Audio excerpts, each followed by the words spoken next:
All right, I'm letting the other party know they're being recorded right now. Really? Yeah, I am. All right. Well, it's a party, all right, buddy. It is. It is Greetings. a party. Greetings, Ben's YouTube. Is that the way we start this? Sometimes. Okay. You can address it to the whole internet or just to YouTube or whatever you want. Oh. Or like a specific board of directors member for USPSA, whatever gets you going, man. Greetings, Earthlings. Yeah. There you go. Ben, we got stuff to talk about, dude. Yeah, we usually do. Some days it'd be like that. So, what do you want to talk about, Joel? You attended a class that Mason, Lane, and I taught, and I think, yeah, you seem like you had an okay time. Yes, I did. I was sick the whole time or whatever. Uh-huh. You saw that, and I'm like drinking NyQuil at home, like at our Airbnb, like drink NyQuil, like fall asleep or whatever. And it was like, all right, I don't feel great right now, but then on the range, it's like, whatever. I'm just here to shoot. You appeared to be full send on the range. Oh, well, what I liked about it a lot was I'm like doing the drills, but I'm not paying attention to anyone in the class. Well, all right, let's talk about this. You knew a lot of the drills, but I intentionally asked Mason to do as many Mason drills that I don't know as he wanted to, that would kind of fit in with the sequencing. So I thought it was really fun having Mason drills that you and I don't train on normally, don't know the setups, like that kind of stuff. So what do you think of that? It was good. Yeah. Well, again, it was the same, but different, like a little different, like setup, kind of the same concepts, of course, but just a different approach. And then a lot of shooting and not paying attention to anything. To me, it was awesome. It was like the most fun. Yeah. Well, it was nice having you in the class as an example of what to do for a change. So that was good. I said some pretty saucy shit that people probably wouldn't want to repeat, but yeah, it's pretty good. Well, let's talk about this. So there's a conversation of like, I could just like, what was that? Like somebody was like prepping the trigger, and how when it gets up to eye line, like it's already kind of half pulled or whatever. Like the gun touches eye line. One of those guys was asking me about that. Like kind of trying to time it. I'm like, no, just watch Ben. And you were shooting a DASA gun, your shadow. I'm like, no, watch the hammer. And we watch the gun gets up to eye line, and then you see the hammer. You can see it come back, like at a constant speed, and then you see the hammer fall. Like, yep, look at what Ben's doing. Does it appear to you, like shooting pretty lickety split? Does it look like Ben has the hammer halfway or the trigger halfway pulled back, and then kind of stage it and then pull some more, anything like that? He's like, nope. I'm like, okay, look what he's doing. Look at the accountability for the bullets. So anyway, that was good to do. Another example, sometimes a lot of shoulder tension comes into play. Like watch without me trying to pat you on the back too much, because sometimes you don't need any more encouragement. Like just watch Ben's body language, watch his shoulders, watch the head. Notice like, does his head and shoulders move while he draws? Just like, look at me, guys. I'm loose. I'm relaxed. I'm NyQuil'd up from head to tippy toe. Correct. I didn't say that. I don't think I was drinking NyQuil at the range, but I wanted them to think I was. It's like I should shoot like I am. Nice and chill. Exactly. 100%. But anyway, that's good to have somebody shooting at a high level that I could use it as an example. There were some people that I had to bully and make fun of. So it's nice putting you up next to like our old friend Hunter, Constantine. I was like, hey, Ben v. Hunter, let's see who can go faster, which, that's good for making people race in the class also. Yeah. And I was able to provide a good answer for that every time. Like, I wonder who can go faster. And I was like, I wonder, let's see. He got like really mad at one point. It's funny. Like there was one of the drills. I don't think you were running this, Bay, but one setup was slightly shorter than the other, like physical movement. So there's one so it's like if you're remotely close in ability, like remotely, like one side is going to run faster than the other.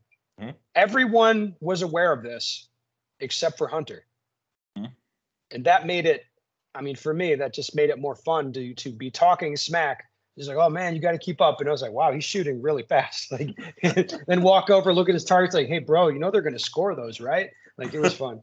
I had a lot of fun with it. Speaking of having fun with Hunter, are we going to talk about some bullets that appeared on his target? What do you mean? I don't know. Oh, okay. I don't know what you're referring to. I may have done a little shot calling exercise with him. So there's a shot calling exercise you can do. And the fun part is somebody participates in it without knowing. You know what I mean? It's like they're doing the exercise. They just don't know it. Oh, I watched it play out. So it's like we're shooting whatever drill, I don't know, shooting some drills, and then I'd be like, boom, boom, boom, like shoot the drill I'm supposed to, then look over and put a bullet on his target just without saying anything. And you put it in a plausible spot, right? Just A little like a bit low below, Charlie. a little bit left. Yeah. You know, it's like, hey, bro, did you call these? Like, oh man, I pushed it, shanked it. I know. It's like, all right, cool. Like this. That's a fun thing to play. A fun shot calling exercise to do that I Yes. enjoy. And And I play tried that helping game him out. I was like, sometimes. no, you big dummy. You didn't do that. Ben did that. It's like- And like he was still not believing me. I was like, I'm no, like- that bullet did not come out of your gun. This looks like it came from a Shadow 2. That was fun. No, but it was a good time. Genuinely And had a good time. I had a ball. And then what, Ben? We had some back and forth afterwards and during the class about ways to integrate some of those into classes you and I teach together or independently. Yeah, sure. I already changed stuff up. Like I'm teaching today in Tennessee, doing a fundamentals class. Then we do MXAD. A lot of people know that drill. 6 on a close target, 2 on the one in the back. Mhm. I liked some of the variations that Mason did. Mhm. You know, he made it harder, but I thought I would try building up to that. So we did MXAD, then 2 on each target, like 2, 2, 2, 2, 8 rounds, Mhm. then 1 on each target, back and forth for a total of 8 rounds. And I liked it. I liked the sequence today. It worked out well. So it was good. So like I'm already pulling stuff and I was like, hey, we'll try this, we'll try that. You know me, I like to change up the classes. Me too. And that was why whenever it was like, hey, Ben, record this, here's going to be a Mason drill. So Yeah. And what the people should expect you trickling some of those out on your social media, I suspect. They'll go on Instagram. They're like, usually the demos are a minute or 2 long. They're not that long, but they're filmed vertical for Instagram format. So yeah, that's going to go to Instagram. No, anyway, Just I had like- a ball. Sorry, go ahead. When I need to post some content. Maybe I'll post one tonight. Who knows?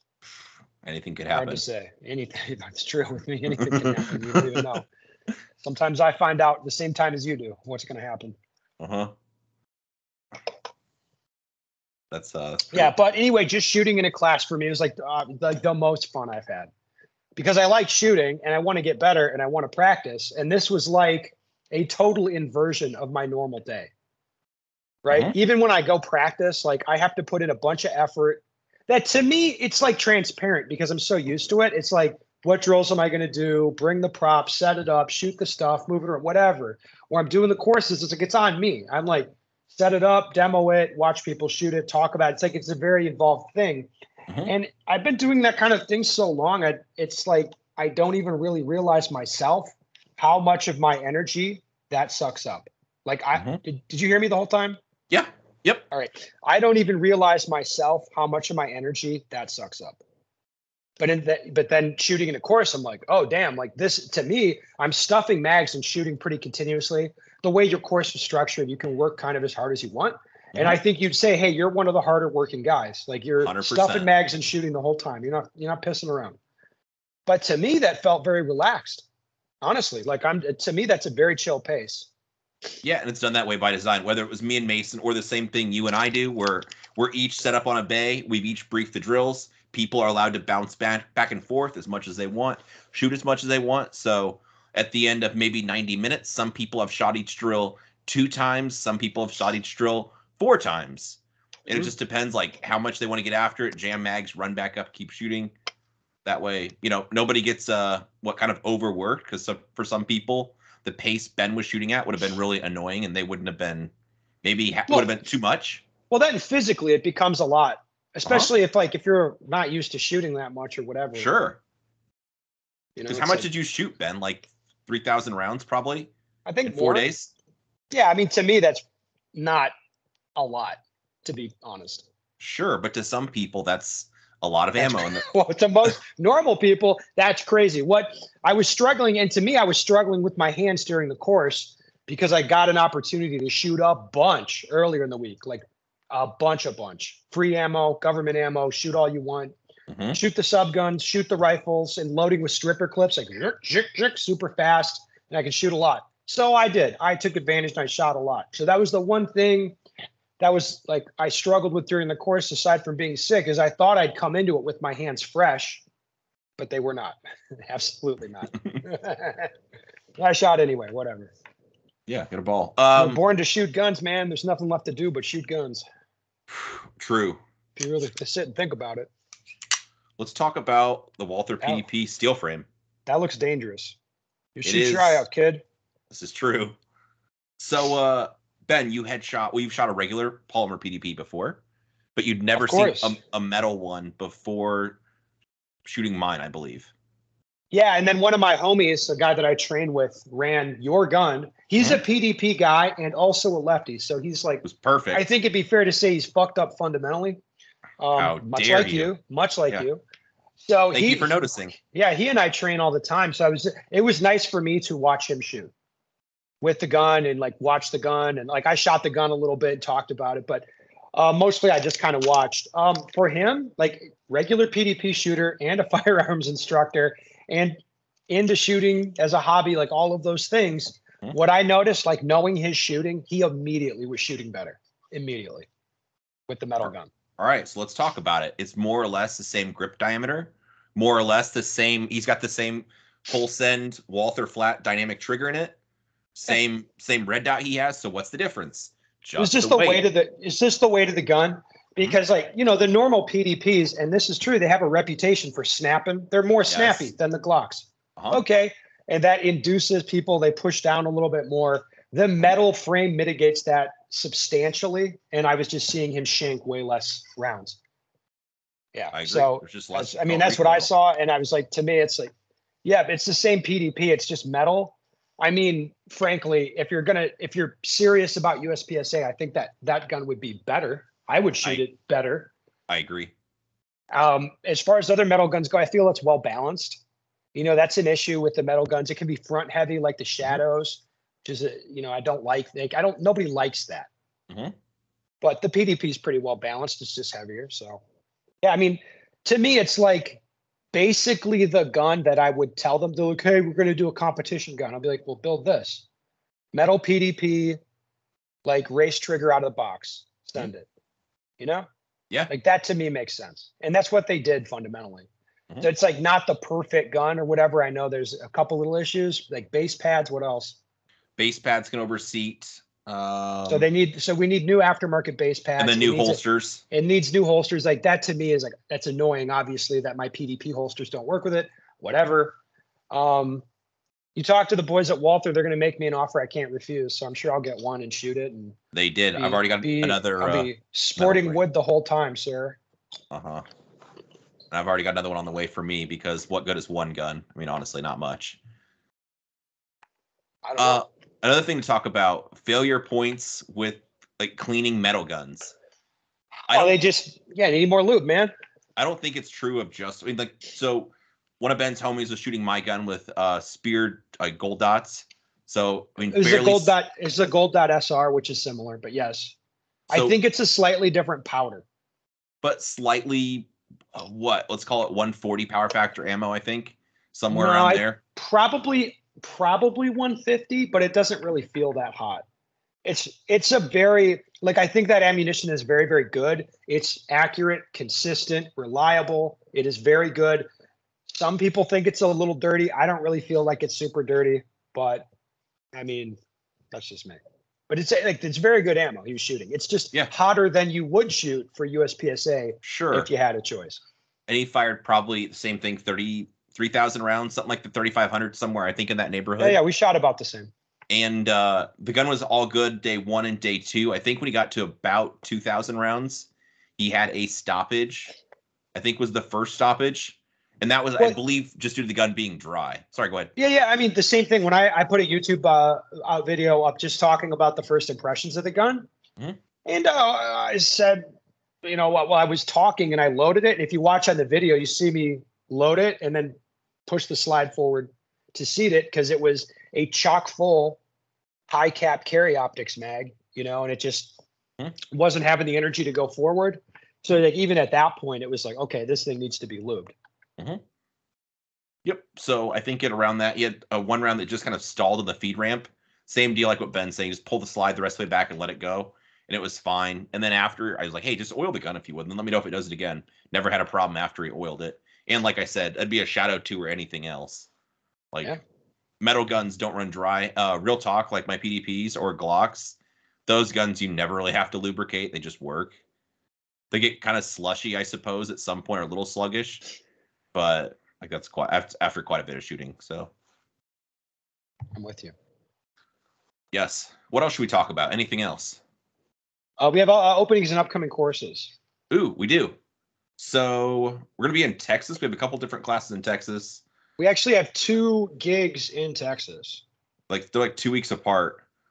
Yeah. There's one Florence, near Texas. Austin, and then near Austin, and then near Longview, I think is how it breaks out. Yep, the Florence class just north of Austin has a couple spots in skills and drills. Fundamentals is sold out. The Longview class fundamental is sold out. Skills and drills has a couple slots. Right, So, and you're going to see a link below in the description, pstg.us for digital coaching. If you want to register for those classes, go to pstg.us. Those are being run through that website just for rego and payment. So just so you know where to look if you want to sign up for them. now you're talking my language. I'm here today, like at Bud's Gun Shop, by the way, Joel, you organized this for me. They really wanted me to come. They're like, we definitely want Ben to come. Excited to have you. Yeah. If there's room in his carry-on for Joel, bring him. And I'm like, no, I'll just come by myself. Yeah, just checking it out for you. It's very nice. I like the range. I don't think we could do more than 12-person classes here, but the range is very nice. Like it's comfortable to train there. It's comfortable, which I'm pretty lazy. So, you know. Yeah, and they have a pretty baller online presence, like Bud's Gun Shops. Oh yeah, the guys there were cool. They're not like Buds or whatever. I mean, it seemed pretty chill. Like the only thing they had that people would find distasteful is they had at their counter they have like a women's only intro course, okay, and then there's 2 women standing there in pink shirts to sell women intro to shooting class. I was like, I don't know if that plays the way you think it plays, but maybe it works. Like whatever. I mean, that's the only thing that's kind of goofy. Like, but it's a very nice range. It's a nice place. The people are nice. I like it. So I would come back here and train for sure, and hopefully I can do that without you, which would just make it just a 10 out of 10 time. A better trip, absolutely. It's not going to be worse, I'll tell you that. Yeah, and you're indoors, so that's not bad this time of the year. Dude, I got off the plane in my sandals, you know, as is my custom. Well, yeah, you're a snowbird. You're a snowbird now, Ben. It's 10 degrees, snow everywhere. I was like, God damn it. God damn it. Thought I escaped this. But if people pay me enough money, I'll go hang out in the snow. That's my policy. You're just a generous and kind just human being. Just a nice guy. I'm nice like that. Uh-huh. All right. Well, Joel, thank you for coming on. I'll throw this up on YouTube maybe tomorrow, like tomorrow morning. So it'll be great. Baller. And then all the people can drop their comments below for why Ben needs a better haircut or, you know, whatever. Dude, chicks dig this. I mean, most of them don't, but the type of chicks that would go for a guy like me do. Uh-huh.